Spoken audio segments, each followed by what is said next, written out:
దౌర్భాగ్య స్థితి ఏంటంటే సొంత చిన్నాన్నని ఎవరు చంపారో, ఎలా చంపారో తెలియని మిస్టరీగా ఈ వైసీపీ గవర్నమెంట్ ఉండిపోయింది. తెలియదు మిస్టరీ, ఇప్పటికీ తెలియదు.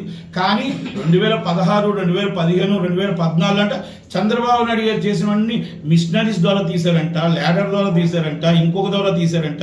ఎక్కడెక్కడి నుంచో తీసేసిన విట్నెస్లు తీసిన వాళ్ళు మీరు మొన్న 2019లో జరిగిన మర్డర్ని మీ సొంత చిన్నాన్న ఎందుకు మీరు కనిపెట్టలేకపోయారు సార్? సుప్రీంకోర్టు చుట్టూ ఎందుకు తిరుగుతుందామే? I'm already failure is department, failure అని ఆంధ్రప్రదేశ్ డిపార్ట్మెంట్ అని ఒప్పుకోండి. మీరు వైఎస్ వివేకానంద రెడ్డి గారు మర్డర్ కేసులో మీరు ఫెయిల్ అయ్యాము, మాకు అవ్వలేదు, మేము అది సాక్ష్యాలు రేపు 31 లోపల, ఈ సంవత్సరం అయినా 31 లోపల మీరు ప్రవేశపెట్టగలుగుతారా? మీరు సిబిఐకి ఇవ్వగలుగుతారా? ఇదిగో ఈ పలానాలు చంపారని ఎందుకు మీరు చెప్పలేకపోతున్నారని సూటుగా నేను అడుగుతున్నా. అంబటి రాంబాబు గారు, మీరు పవన్ కళ్యాణ్ గారిని తిడుతున్నారు, వాళ్ళు తిడుతున్నారు, వీళ్ళని తిడుతున్నారు. ఓకే, ఉదయం లెగిస్తే మీకు ఇచ్చిన డ్యూటీ మంత్రిగా అదే. కనుక వైఎస్ వివేకానంద రెడ్డి గారిని మీకు చిత్తశుద్ధి ఉంటే మీరు ఇమ్మీడియట్లీ ఒక 31 లోపల అనౌన్స్ చేయండి. మీరు ఉన్నారా అని అడుగుతున్నా. కాపుల్ని ఈరోజు ముద్రగడ పద్మనాభం గారిని అడుగుతున్నా. కాపులు అంటే ప్రాణం అంటారు, కాపు వారు బీసీలో చేర్చారంట. ఎస్, మాలాంటి వాళ్ళకి అప్పుడు ఆ రోజుల్లో యువత అందరూ కూడా బీసీలో చేరుస్తారేమో. కాపుల్ని బీసీలో చేర్చాలంటే కాపు పోరాట సమితి కోసం ఎస్ నేనే కన్వీనర్గా ఉన్నాను. అలాగే చాలా మంది ఆ రోజు ఈటీ విజయలక్ష్మి గారు, గురువారి గురునాథరావు గారు ఎంతమందినో కలుపుకొని, ఇదే ధర్మశ్రీ గారిని అందరినీ కలుపుకొని కాపుల కోసం పోరాడి కాపులను బీసీలో చేర్చాలని ప్రయత్నం చేస్తున్నటువంటి నేను ఒక్కరిని. కానీ ఆ రోజు ఏమైపోయింది? బీసీలో చేర్చకుండా మళ్ళా నీరు కార్చారు. ఓకే, ఆ రోజు ముద్రగడ పద్మనాభం గారికి పేరు రావడానికి కారణం, కాపులకి ప్రతినిధి అని పేరు రావడానికి కారణం వంగవీటి మోహన రంగ. అది ధర్నా చేయండి. అందరూ కూడా సమయంతో పనిచేయమని అడుగుతున్నా. అలాగే మీరు ఉత్తరాంధ్రలో ఇప్పుడు మనకి రేపు సినిమాకు వచ్చిన వెంటనే, గవర్నమెంట్ వచ్చిన వెంటనే నేను మాటిస్తున్నా, చంద్రబాబు నాయుడు గారు, లోకేష్ గారు, పవన్ కళ్యాణ్ గారు వచ్చిన వెంటనే విశాఖపట్నంలో సినిమా హబ్గా తీసుకొస్తాం. సినిమా గవర్నమెంట్ స్టూడియో కట్టిస్తాం. ఇక్కడ ఉన్న ఎంప్లాయ్మెంట్, ప్రతి ఎంప్లాయ్మెంట్కి కూడా సినిమా ఇండస్ట్రీ మొత్తం టీడీపీ వైపే ఉంది. Yes, TDP supported and TDP and Janasena, వాళ్ళకి మీకేం డౌట్ లేదు. మన కార్యకర్తలు అవ్వచ్చు, లేకపోతే మన ఇక్కడ ఉత్తరాంధ్ర ప్రజలు అవ్వచ్చు, ఉత్తరాంధ్ర మన మనుషులు అందరికీ కూడా ఇక్కడ ఎంప్లాయ్మెంట్ అనేది కల్పిస్తాం. సినిమా ఫీల్డ్ మనం హబ్బుగా తయారు చేస్తాం.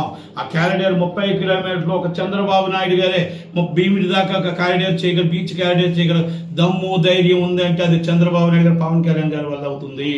దయచేసి మీరు ఒక్క ఓటు కూడా చాలా చాలా వాల్యుబుల్ ఉంది. కనుక ప్రతి ఒక్కరు, ఎందుకంటే ఇక్కడ లోకల్ నాయకులు ఎవరున్నారు, ఇంకో నాయకులు ఎవరున్నారు అని నేను అడగట్లే. నేను ఒక్కటే అడుగుతున్నా, 35 సంవత్సరాలు అయ్యిందని అంబటి రాంబాబు గారు ఫీట్ చేశారు. ఎస్, 35 వంగవీటి మోహన రంగా గారు అంటే కాపు అంటే రంగా గారు, కాపులు తీసుకొచ్చిందే రంగా గారు. కాపు బిడ్డగా ఆ రోజు రాధారంగా మిత్రమండలి సిటీ ప్రెసిడెంట్గా, స్టేట్ వైస్ ప్రెసిడెంట్గా మేము ఆయన కోసం ఎన్నో చేస్తే, ఇంకా అమర్నాథ్ గారికి ఇంకా తెలియదు. అమర్నాథ్ గారు, గురువారి గురునాథరావు గారు ఆ రోజు ఎమ్మెల్యే కాదు, ఆయనకి ఆ రోజు ఇదే లాఠీ చాట్లు ఆయన బుర్రబద్దలైంది. మీకు ఇంకా గుర్తుంది, ఇదే ధర్మశ్రీ గారు మాతో పాటు ఉన్న రంగా గారితో అందరూ కూడా కాపు కేటీపీ అనేసి ఒక సంస్థ పెట్టి ఈరోజు ఆమె మొత్తం కాపు పోరాట సమితి కూడా కష్టపడ్డాం, అన్ని పడ్డాం.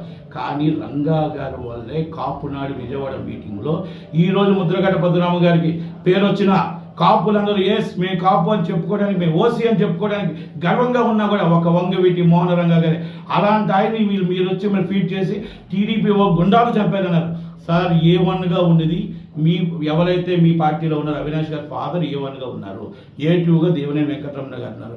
ఓకే, మేబీ మీ చేతిలో గవర్నమెంట్ వచ్చిన తర్వాత కాపులకు న్యాయం చేయడానికి నిజమైన కాపులు ఆశాజ్యోతి వంగవీటి మోహన రంగా గారి మీద ఎంక్వైరీ చేసి అది ఎవరు చంపారో పట్టుకోలేని స్థితిలో మీరు ఉన్నారా అని అడుగుతున్నా. నేను చూడడంలో ఉండాలి తప్ప ఎట్టి పరిస్థితుల్లో టీడీపీ జెండా ఎగరేయాలి.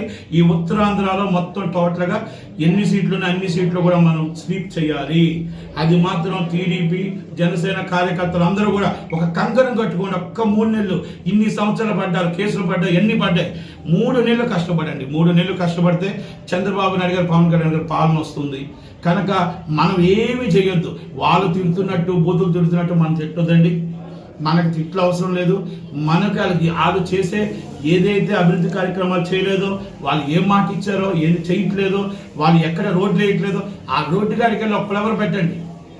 ఆ రోడ్లు డామేజ్ అయిన దగ్గర మీరే మీరు టీడీపీ జనసేన కార్యకర్తలు మట్టి వేయండి. మట్టేసి అక్కడ మొత్తం టోటల్గా మన డబ్బులతో సర్వ్ చేసి అక్కడ ఒక ఫ్లెక్స్ పెట్టండి. అవన్నీ కూడా వాళ్ళకి తెలివి వస్తుంది. పంచాయతీల్లో ఈరోజు గవర్నమెంట్కి వచ్చేది ఎక్కువ, వాళ్ళకి ఆదాయం ఎక్కువ. గవర్నమెంట్కి రావట్లేదు డబ్బులు. As per panchayati act GO రావట్లేదు, వసూలు చేయట్లేదు. వీళ్ళు మొత్తం టోటల్గా లంచాల రూపంగా వెళ్ళిపోతున్నాయి. ఇది ఎంఆర్ఓలు కానీ వాటి వల్ల చాలా మంది కరెక్ట్గా పని చేయట్లేదు. ఎంప్లాయ్మెంట్ కరెక్ట్ పని చేయట్లేదు. దానికి పొలిటికల్ ఈక్వేషన్స్ చెప్తున్నారు. ఇది వాస్తవాలు, ఇది మనం ఒప్పుకోక తప్పదు. ఇది గవర్నమెంట్ అనేది మొత్తం జిల్లా కలెక్టర్ గారు ఏం చూస్తారో, ఎలా చేస్తారో, ఇక్కడ రేషన్ బియ్యం ఎలా ఉన్నాయి, ఇంకోటి ఎలా ఉన్నాయి, పంచాయతీ ఎందుకు ట్యాక్స్ కలెక్ట్ చేయట్లేదు, ఎందుకు మీ పంచాయతీ బిల్స్ రావట్లేదు, ఎందుకు అప్డేట్ అవ్వట్లేదు, పేదల ఇల్లులు ఎందుకు రావట్లేదు, పేదలకు స్థలాలు ఎందుకు రావట్లేదు, కొంతమందికి రేషన్ కార్డులు ఎందుకు రావట్లేదు. ఇవన్నీ టీడీపీ జనసేన కార్యకర్తలు ప్రశ్నించండి. ఈ రోడ్డు పిచ్చి పడిపోయి పెన్షన్ ఎంత, ఇవన్నీ కూడా ఒకసారి ఆలోచించుకోండి. ప్రజలారా, మీరు ఆలోచించే, మీకు పెట్టే ఈ డబ్బుని ప్రజల సొమ్మే తప్ప ఆయన ఇంట్లో నుంచో వైసీపీ నుంచో ఇవ్వట్లేదు.